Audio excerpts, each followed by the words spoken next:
မင်္ဂလာပါ PS Idea Channel ကနေပြန်လည်ကြိုဆိုပါရစေ Photoshop မှာပုံတစ်ပုံကိုအလင်းအမှောင်တင်မှုဆိုရင် brightness ထက်ပိုပြီးတော့ detail ကျကျပြင်နိုင်တဲ့ tool တစ်ခုရှိပါတယ်အဲ့ဒါကတော့ level ပါ level ကိုတုံးပြီးတော့ပုံရဲ့အမှောင်ဆုံးအပိုင်းအလင်းဆုံးအပိုင်းနဲ့အလယ်အလက်အရောင်တွေကိုဘယ်လိုစိတ်ကြိုက်ကစားမလဲဆိုတာဒီနေ့ video မှာအသေးစိတ်လေ့လာသွားကြပါမယ်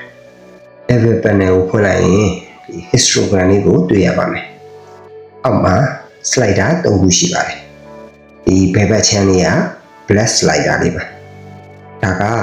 shadow အမှောင်အပိုင်းကိုထိန်းချုပ်ပေးတာပါဒီအလယ်က gray slider လေးကတော့ middle အလယ်အလင်းအမှောင်ပေါ့နော်ထိန်းချုပ်ပေးတာပါဒီ white slider လေးညာဘက်တောက်ဆို white slider လေးကကျတော့ highlight အလင်းပိုင်းကိုထိန်းချုပ်ပေးတာပါဒီ slider လေးတွေကိုရှုကြည့်ရုံနဲ့တင်ပုံရဲ့ contrast နဲ့ deep ကတိတိတတ်တာပြောင်းလဲသွားမှာပါ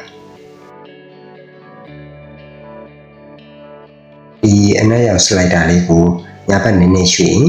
အနက်ရောင်လေးပို့ပြီးတော့တောင်းလာမှာပါဒီအဖြူရောင် slider လေးကိုတော့ဘယ်ဘက်ကိုနည်းနည်းလေးရွှေ့လိုက်ရင်အဖြူရောင်လေးပို့ပြီးတော့ကြည်လင်လာပါမယ်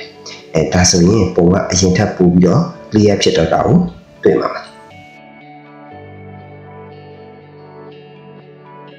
ဒီအောက်မှာရှိတဲ့ output level ကတော့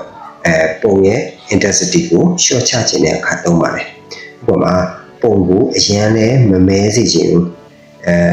vintage look လေးလိုမျိုးပေါ့နော်မိတ်လေးဖြစ်စေချင်တယ်ဆိုရင်အနက်ရောင် slider ကိုညာဘက်ကိုတိုးပြီးလိုက်ရုံပါပဲအခုဒီပုံလေးကိုကြည့်လိုက်ပါအဖြူရောင်တွေကတိတ်မဖြူပဲညစ်နေသလိုဖြစ်နေရနော် level ကိုဖွင့်လိုက်မယ်ပြီးတော့ highlight slider လေးကိုတောင်ကုန်းအစွန်းထိရွှေ့လိုက်မယ်ပြီးတော့ shadow လေးကိုလည်းနည်းနည်းတိုးလိုက်မယ်အခုဆိုရင်ပုံကအများကြီးပို့ပြီးတော့ဆွဲဆောင်မှုရှိပါပါတယ်level က Photoshop ရဲ့အခြေခံအကြဆုံးနဲ့အသုံးဝင်ဆုံးတူတစ်ခုမို့လို့တေချာလေ့ကျင့်တာကိုတော့အကြံပေးချင်ပါတယ်ဒီဗီဒီယိုလေးကတင့်အတွက်အကျိုးရှိတယ်ဆိုရင် like and share လုပ်ပေးဖို့မမေ့ပါနဲ့နောက်ထပ် Photoshop နည်းလမ်းကောင်းတွေအတွက် PS Idea ကို follow and subscribe လုပ်ပါဖို့မမေ့ပါနဲ့အားလုံးကျေးဇူးတင်ပါတယ်